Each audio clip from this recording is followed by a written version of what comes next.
Hey there, friends. You ever wondered why the federal government, especially now when it's being weaponized against normal, good, law-abiding people, you ever wonder why they haven't just mowed a bunch of us down, not unlike what the ATF did to Malinowski up in Little Rock? But you wonder why they don't just do that?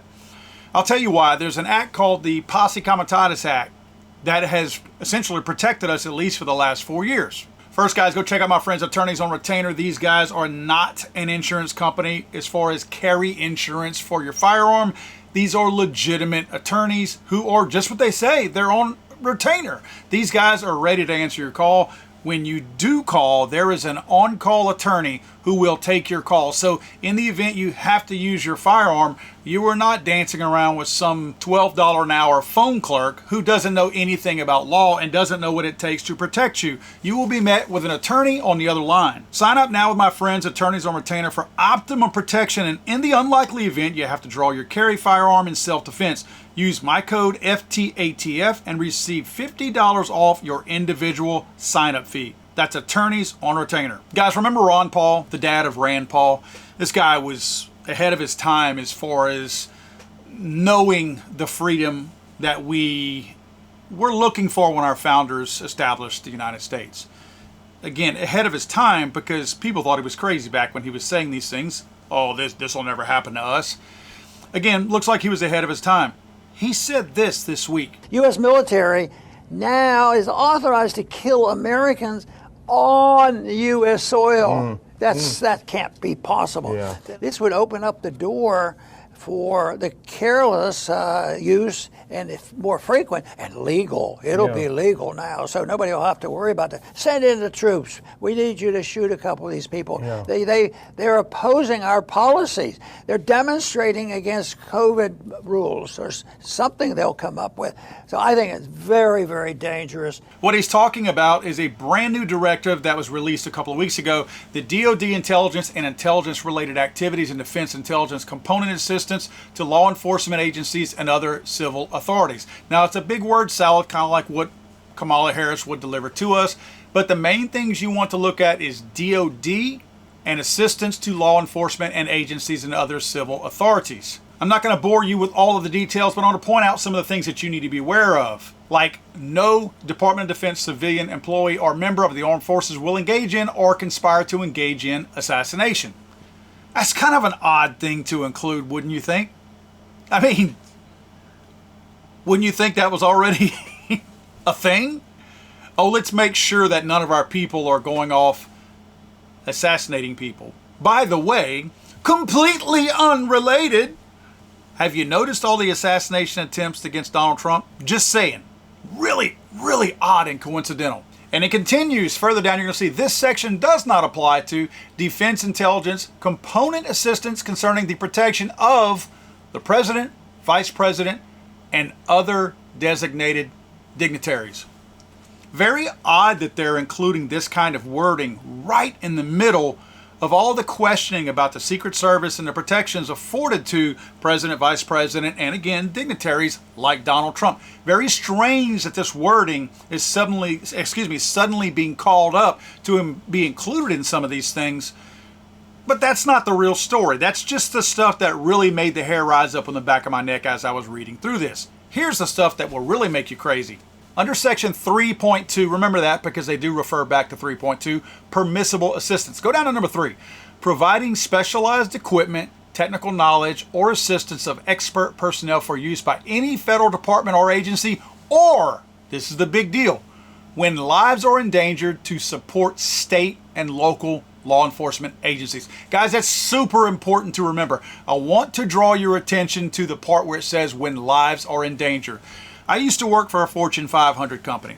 And when I worked for this Fortune 500 company, I guess the focus wasn't on safety like safety is now. Safety is like a big, like as far as your annual evaluation, now safety is a huge part of that. Safety used to not really be a big part of that. Now I'm talking about the late 1990s, right? Safety was just starting to come on. I worked for a utility company in the utility industry. Even though they focused on safety, it wasn't part of evaluations and appraisals and things like that.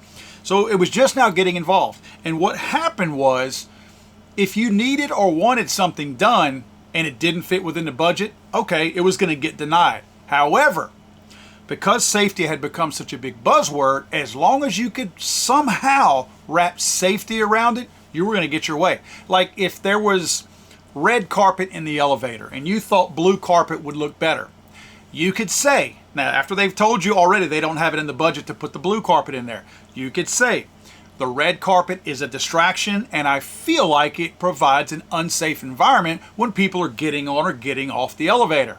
Boom, within a week, you were going to have blue carpet in that elevator. Same thing here. They're buzzwords they continue to use to trigger what they're wanting to do is when lives are in danger. Because they're going to say if you refuse to go along with this or you oppose this, the first thing they're going to say is, oh, well, you must want people to get killed, right? That's what they're going to say. Notice throughout this, I'm going to try not to point it out every time it comes up, but I want you guys to pay attention. There will be references to lives being endangered throughout this entire reading. Right below that, when lives are in danger, rendering any other lawful assistance to law enforcement agencies or other civil authorities. Again, this is the Department of Justice. This applies to the military. You guys do understand that. We're not just talking about assets that the federal government has in Washington, D.C. We're talking about the military in this. This is the Department of Defense, not some other organization like DHS or something like that. This is the Defense Department. They are talking about military troops, United States military troops when they talk about these assets. Now remember, they do talk about specialized equipment. I want you to realize what that specialized equipment is. There are things that the federal government has, the United States military, that are classified that we will never know about.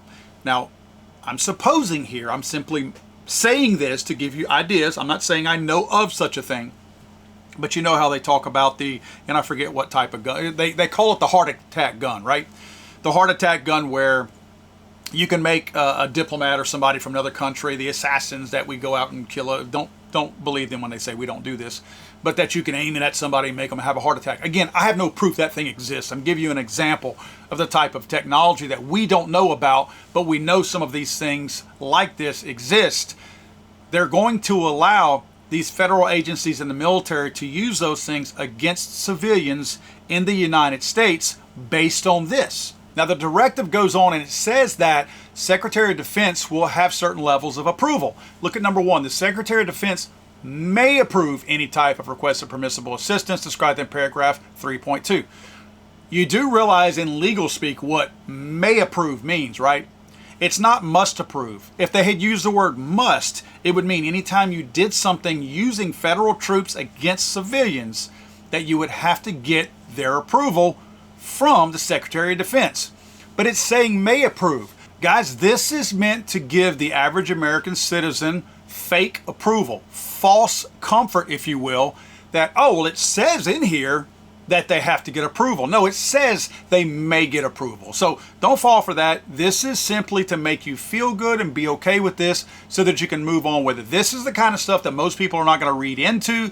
And whenever you do question about it, they're going to say, oh, well, there's approval in it. It's got to be approved by the Secretary of Defense. They're not telling you the whole story. Now, further down, this is the chilling part. This is the part that is going to make you wonder what country you are now living in. Under Secretary of Defense approval, it says, assistance in responding with assets with potential for lethality. Understand what they're saying right there.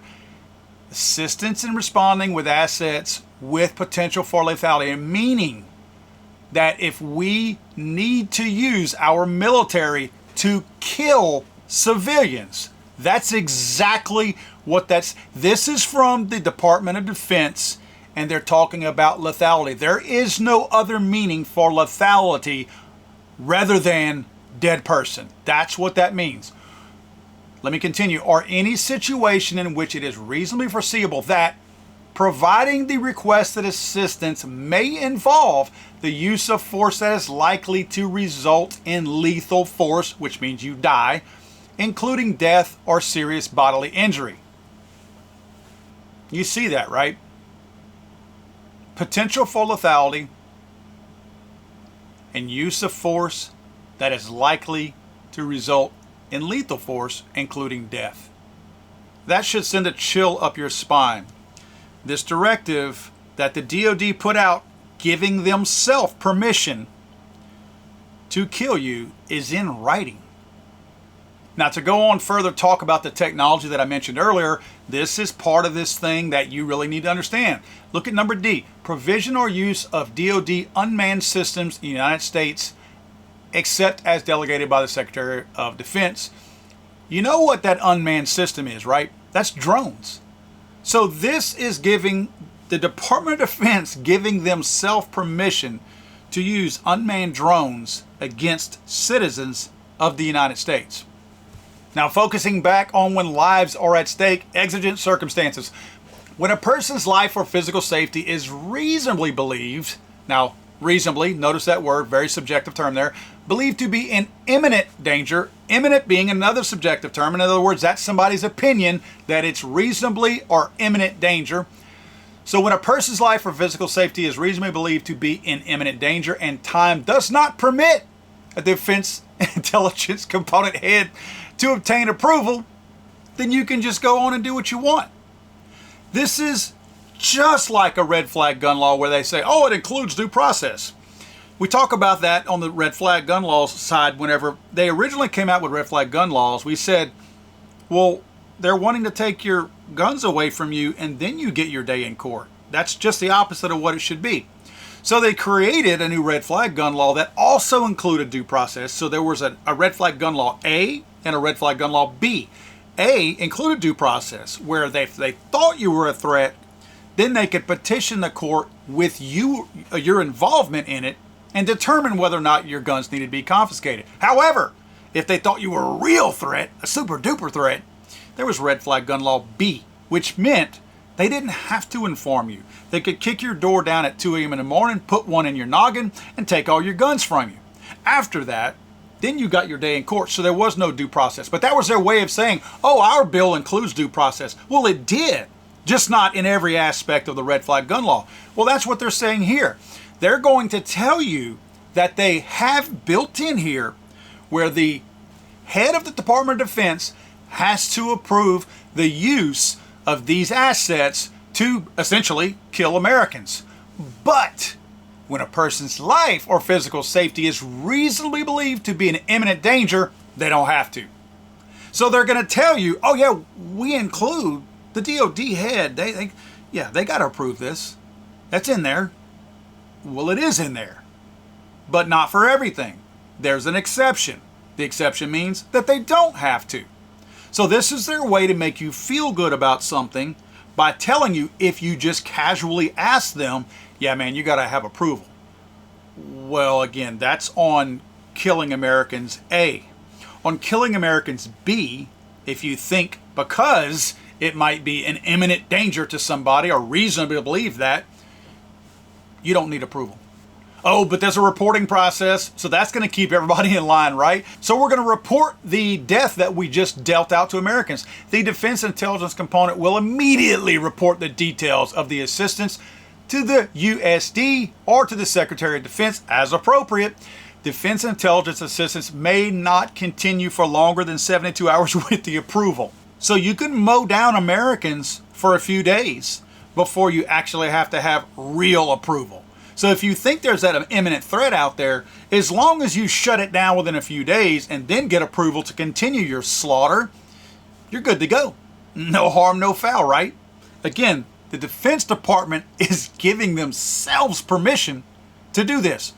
Where's Congress? Hey, Congress, where are you? Where are you on this? Now, you guys know, of course, we've had a Posse Comitatus Act for a long time. Unfortunately, the Department of Defense does not like that act, and they have tried to skirt their way around it. In fact, they've said there's loopholes around that act for a very long time. They've long wanted to not be restrained against using their own force and power against the American citizen. The DoD has claimed that constitutional exceptions to the Posse Comitatus Act exist. The department has long claimed that the Constitution implicitly gives military commanders emergency authority, quote unquote, to unilaterally use federal troops to quell large-scale, unexpected civil disturbances when doing so is, quote, necessary, and prior authorization by the president is impossible, meaning You can't get approval, so we want to be able to do this without anybody's approval. In the past, the department also claimed an inherent constitutional power to use the military to protect federal property and functions when local governments could not or would not do so. Now, you guys may or may not remember back during Trump's administration when he did call out the DC National Guard. Remember that the National Guard is usually falling under the umbrella of the states that they act in or they reside in. DC is actually overseen by the federal government. So that would mean that the DC National Guard is federally run. So they've kind of already done this. Trump called out the National Guard in DC, and I believe they ended up having to get other states involved for that very reason, because they couldn't use the DC National Guard to enforce local law against people in DC. So they brought in Virginia and some outside states in order to do that. So there's been some weird stuff happen with this before, and now they're trying to make this a rule, because it can't be a law because Congress has not passed this. But they're trying to make this more as a rule that they can follow. And just like everything else that we see with the ATF and a slew of other things, nobody is challenging Congress to enforce anything. So all these bureaucracies are simply allowed to continue to make up their own rules as they go, and nobody challenges them. Now, where does a lot of this go? Well, you know, the FBI and the DOJ, they've long tried to paint us, if you're a white, straight, Christian, male, you are public enemy number one. I'm sorry if you don't realize that. If you've got blue hair, you're probably going to be good. If you got a man bun, probably going to be good. If you tie a knot around your sweater and wear it around your neck, probably going to be good. But if you wear a camouflage hat, if you carry a gun on your hip, you are public enemy number one. And the White House has weaponized the FBI and the DOJ, and they are making sure that you are considered public enemy number one, not just internally, but now they're trying to make everybody else within the whole country feel that way. They've already talked about how you could be a domestic terrorist, racially or ethnically motivated violent extremist. So that means that if they feel like you are threatening somebody's life, or you are a threat to somebody's life based on the wording that we talked about earlier, that somebody may lose their life, if this is based on racism, you know, they drop racism almost doesn't mean anything anymore, because they've used it so much, they've watered it down. It doesn't really mean anything because nobody believes it anymore, even though it does still exist in some areas. But they've overused the word so much that it has no staying power. But now they're going to be able to say that, and maybe it's getting civil rights groups involved, they can say that this is a racial issue or an ethnic issue. Remember, the ethnic issue is probably something that's probably more to date as far as the Haitian issue in Ohio and things of that nature, especially the southern border being wide open. So if you're talking out explicitly about these foreigners, these illegal aliens that have stormed our border and infiltrated throughout the country, if you're vocal about that, you might be looked at as one of those violent extremists. And guess what? If they determine, now it's just a feeling, right? It's just that reasonable feeling that they have that you are a threat to those people, this thing could be enacted. Look at some of the other ones on there. Animal rights, environmental violent extremists. Well, I tell you what, the animal rights thing I don't think is near as big a deal, because, even PETA probably eats chicken and meat. They just don't act like it. So I think the animal rights thing is less of one. They lead with animal rights. What they really mean is environmental violent extremists. Read that one. DVEs seeking to end or mitigate perceived cruelty, harm, or exploitation of animals, or perceived exploitation or destruction of natural resources and the environment.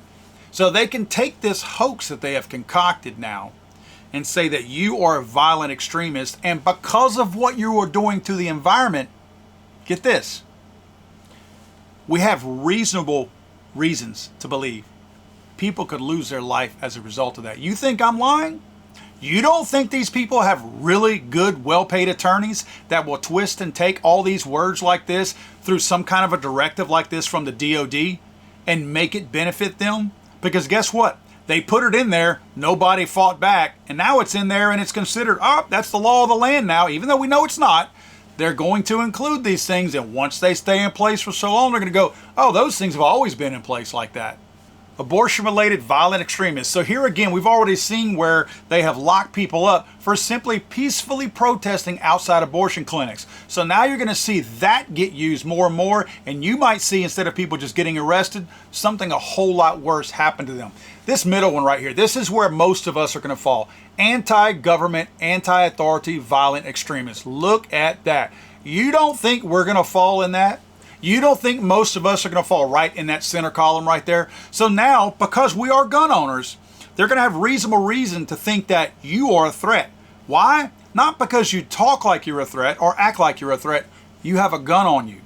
They have conditioned the American public to think that all guns are dangerous and anybody carrying a gun is also a danger. So you will be automatically, just because of this constant brainwashing, you will be assumed to be a danger, reasonably speaking, using their wording, so the military could take you out. I'm not saying they're going to go through the streets and mow you all down. That's not what I'm stating.